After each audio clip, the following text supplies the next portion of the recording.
একবার জঙ্গলের ভেতরে ঘুরতে ঘুরতে একটা নেকড়ে একটা বেড়ার দেখা পাইল। বেড়াটার লগে গেল খাতির জমাইতে। বেড়াটার উপরে হামলা না চালাইয়া বেড়াটার যুক্তি তর্ক দিয়ে বুঝাইতে চাইতে আসছিল যে বেড়াটার উপরে হামলা করাটা এখন নেকড়ের হকের মধ্যে পড়ে। প্রথম যুক্তি হিসেবে নেকড়েটা বেড়াটারে কইল যে গত বছর তুমি মোরে অপমান করছিলা। বেড়াটা কান্দা মাইন্দা কইল মোর তো গত বছর জন্মই হয় নাই। নেকড়েটা তখন কইল ঠিক আছে কিন্তু তুমি যে মোর মাঠের ঘাস খাও। বেড়াটাই কইল না হুজুর, ঘাস খাইতে কেমন হেই তো জানি না। নেকড়ে তো ছেড়ে দেওয়ার পাত্র না, তখন হে বুঝাইলো যে তুমি যে জলা হইতে পানি খাও হে পানি মোর বাফের। তখন বেড়াটা কান্দা কইটা কইল মুই তো এখন পর্যন্ত পানিই খাই না, মুই মোর মার দুধ খাই। তখন শেষ পর্যন্ত নেকড়ে কইল যে ঠিক আছে, তোর সব যুক্তি মান্য নিলাম, কিন্তু একটা যুক্তি মানতে পারলাম না। আর সেটা হলো যে মোর এখন খিদা লাগছে, তো এখন তো মোর তোরে খাওয়াই লাগবে।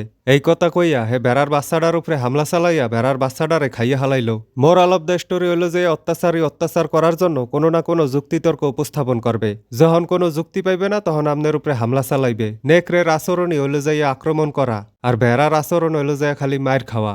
সুতরাং যারা অত্যাচারী হ্যাগো লগে যুক্তিতর্ক করিয়া কোনো লাভ নাই, শেষ পরিণতি ওই একটাই।